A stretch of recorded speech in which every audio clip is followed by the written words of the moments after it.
নমস্কাৰ বন্ধু বান্ধৱীসকল, মই আজি 2024 চনত হৈ যোৱা ADRE 2.0 10টামান গণিতৰ কুৱেশ্যন আনচাৰবোৰ ছল্ভ কৰিছোঁ। আশা কৰোঁ আপোনালোকক ভাল লাগিব, গতিকে আহক লগতে ছল্ভ কৰোঁ।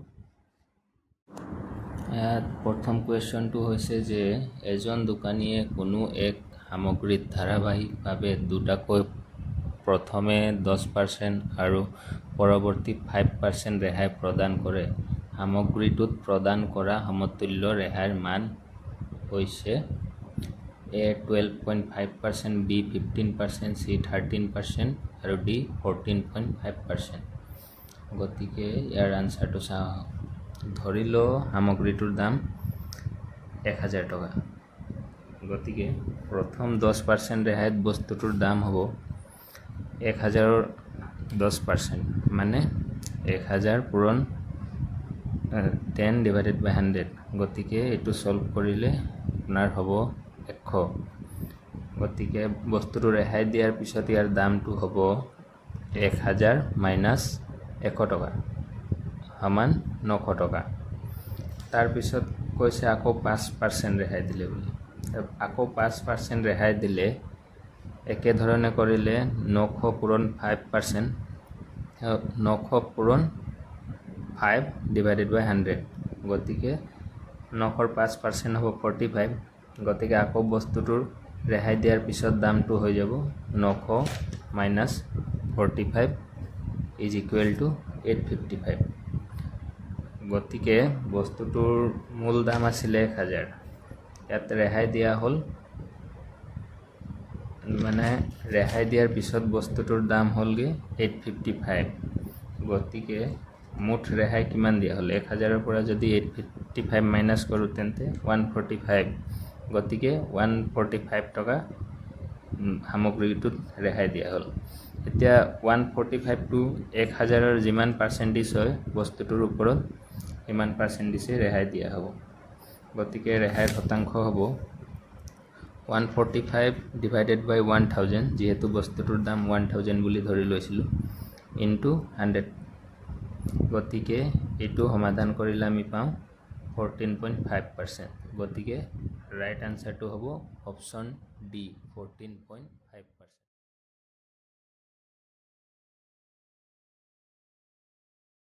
বিয়লি 3 বজাত এটা ঘড়ী মিনিটৰ কাঁটা আৰু ঘণ্টাৰ কাঁটাৰ মাজত কোনটো হ'ব?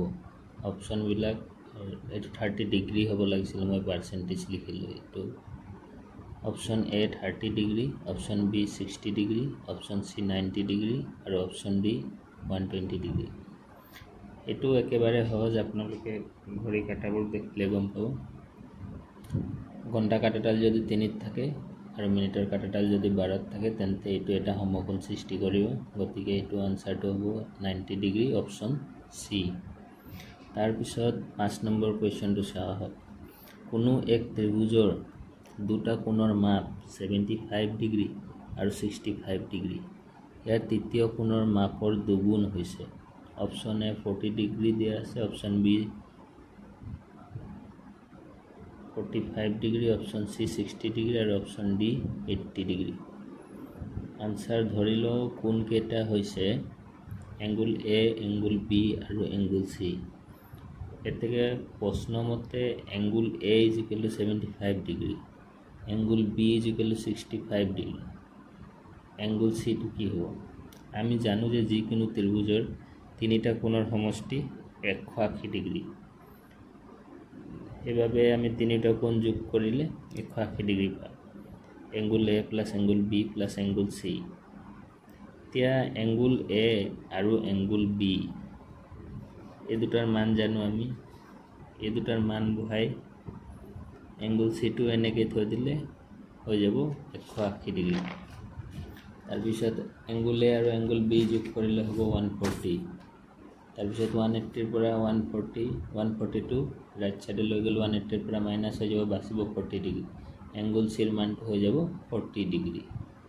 যিহেতু তৃতীয় কোণৰ মাপৰ দুগুণ কিমান হ'ব সেইটোহে সুধিছে, সেইকাৰণে এংগুল চিৰ লগত 2 পূৰণ কৰিব লাগিব, অৰ্থাৎ 40 ডিগ্ৰী পূৰণ 2। এতিয়া ইয়াৰ আনচাৰটো হ'ব 80 ডিগ্ৰী, অপশ্যন ডি। তাৰপিছৰ কুৱেশ্যনটো চাওঁ। কোনো এক ত্ৰিভুজৰ ক্ষেত্ৰফল 18 বৰ্গ একক আৰু ভূমি হ'ল 12 একক। ত্ৰিভুজটোৰ উচ্চতা হ'ব অপশ্যন এ 15 একক, অপশ্যন বি 9 একক, অপশ্যন চি 6 একক আৰু অপশ্যন ডি 3 একক। আনচাৰটো হৈছে, আমি জানো যে যিকোনো ত্ৰিভুজৰ যদি কালি বা ক্ষেত্ৰফল উলিয়াবলগীয়া হয় তেন্তে তাৰ সূত্ৰটো হৈছে হাফ ইনটু ভূমি ইনটু উচ্চতা, মানে ভূমি পূৰণ উচ্চতা তাৰ লগত আকৌ আধা পূৰণ কৰিলে সেই ত্ৰিভুজটোৰ ক্ষেত্ৰফলটো পোৱা যায়।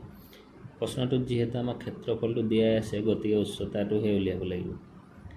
এতিয়া ফৰ্মুলা মতে হাফ আৰু ভূমিৰ মান যিটো এইটো 12 বহোৱা হৈছে আৰু উচ্চতাটো উচ্চতা ভাগে থয় সমান ক্ষেত্ৰফল ইজিকেল টু 18। এতিয়া হাফ ইনটু 12 কৰিলে আমি পাম 6, মানে 12ৰ আধা 6 পূৰণ উচ্চতা সমান 18। গতিকে উচ্চতাটো হ'ব 18ক 6ৰে হৰণ কৰিলে 3।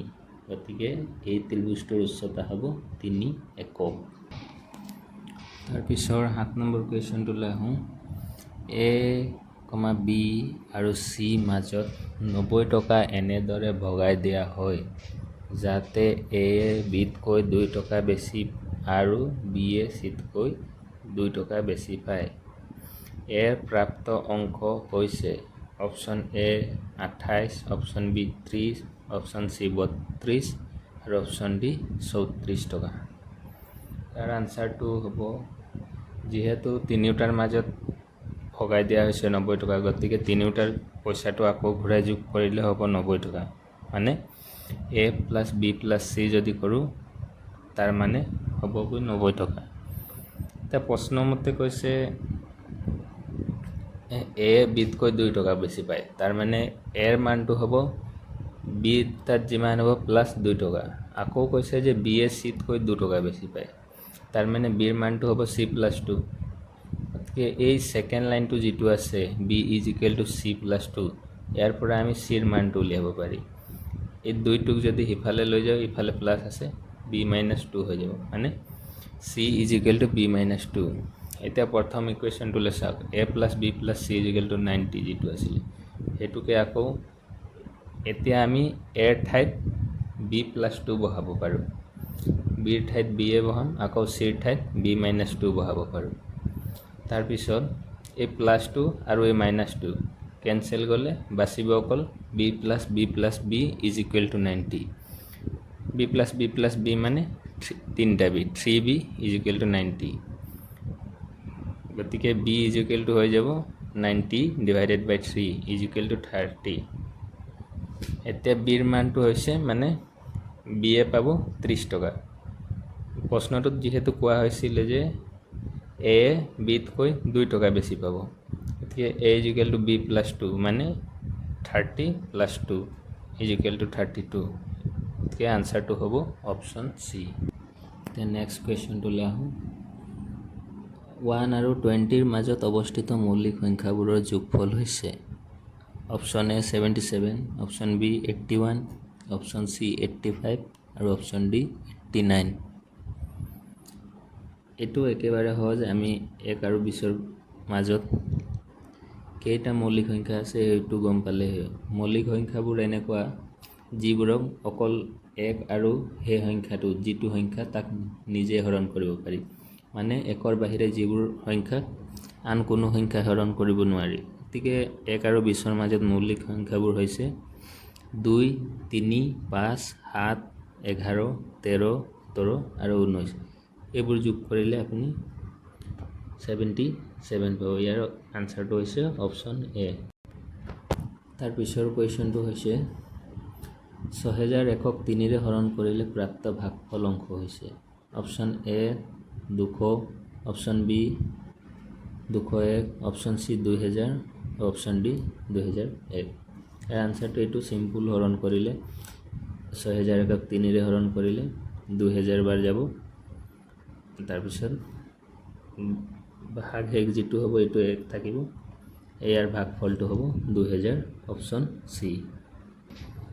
তাৰপিছৰ কুৱেশ্যনটো, এজন ব্যক্তিয়ে এটা ত্ৰুটিপূৰ্ণ সামগ্ৰী 900 টকাত ক্ৰয় কৰে 100 টকাৰ ইয়াক মেৰামতি কৰায় আৰু সামগ্ৰী পদ 1800 টকাত বিক্ৰী কৰে তেওঁৰ লাভৰ শতাংশ হৈছে option A 100%, option B 80%, option C 90% আৰু অপশ্যন ডি 180%। সামগ্ৰীটোৰ দাম ইয়াৰ আনসাৰটো হৈছে সামগ্ৰীটোৰ দাম হৈছে কিমান 900 টকা, মেৰামতি খৰচ 100 টকা, মানে মুঠতে সামগ্ৰীটো 900 প্লাস 100 মুঠতে সামগ্ৰীটোৰ দাম হ'ল 1000 টকা আৰু বিক্ৰী কৰিলে 1800 টকা, মানে 1000 তাৰ নিজৰ খৰচ আৰু বিক্ৰী কৰিলে 1800 টকা, তাৰ মানে লাভ হ'ল 800 টকা। এতিয়া 1000ত যদি বস্তুটো কিনা আৰু মেৰামতি খৰচ হয় 800 টকা লাভ হয়, তেন্তে 1800 কিমান পাৰ্চেণ্ট হ'ব, সেইটোৱে তাৰ লাভ হ'ব। গতিকে লাভৰ শতাংশ হ'ব লাভৰ পৰিমাণ হৰণ মূলধন, মানে 1000 টকা হৰণ 100 টকা। এইটো সমাধান কৰিলে 800/1000 × 100 = 80%। গতিকে অপশ্যন বি। শেষৰ কুৱেশ্যনটো হৈছে 2/5, 5/6ৰ যোগফল হৈছে option A 6/5, option B 3/2, option C 5/3 আৰু অপশ্যন ডি 37/30। এইটো ভগ্নাংশৰ যোগফল কৰোঁতে আমি যিহেতু হৰ দুইটা বেলেগ বেলেগ আছে, গতিকে প্ৰথমে হৰবোৰ একে কৰি ল'ব লাগে। 5 আৰু 6ৰ আমি লসাগু ল'ব লাগে, মানে লঘিষ্ঠ সাধাৰণ গুণিতক। 5 আৰু 6ৰ লসাগু যিহেতু 30, এতিয়া আমি চাব লাগিব 5ৰ লগত কি পূৰণ কৰি আমি 30 বহাইছোঁ, 5ৰ লগত 6 পূৰণ কৰি 30 বহাইছোঁ, গতিকে 5ৰ ওপৰত যিটো ল'ব সেইটোৰ লগতো আমি 6 পূৰণ কৰিব, তেতিয়াহে ভগ্নাংশটো সমান থাকিব। গতিকে 2ৰ লগতো 6 পূৰণ কৰিলে আমি পাম 12। ঠিক সেনেদৰে 6ৰ লগত 5 পূৰণ কৰিলে 30 পাওঁ, গতিকে 5ৰ লগতো 5 পূৰণ কৰিছোঁ, 5 পূৰণ 5 কৰিলে হ'ব 25। এতিয়া তলৰ ভগ্নাংশটোৰ হৰটো হৈছে 30 আৰু ওপৰৰ লগটো হ'ব 12 + 25, মানে 37/30। গতিকে 2/5 + 5/6, ইয়াৰ আনসাৰটো হ'ব 37/30, মানে অপশ্যন ডি। ভিডিঅ'টো চাই যদি ভাল লাগিছে তেন্তে এটা লাইক কৰি দিব। যিহেতু এইটো মোৰ প্ৰথম ভিডিঅ', গতিকে কিছুমান ভুল হ'ব পাৰে। মই যোৱাবাৰ ADREত চিলেক্ট হৈছোঁ, এইবাৰ আকৌ দিম বুলি ভাবিছোঁ। আহক একেলগে প্ৰিপেৰেশ্যন কৰোঁ। কিবা ভুল থাকিলে কমেণ্টত জনাব। গণিতৰ সম্বন্ধীয় আৰু ভিডিঅ' আপলোড কৰিম, গতিকে আপোনালোকে ছাপোৰ্ট কৰিব। ধন্যবাদ।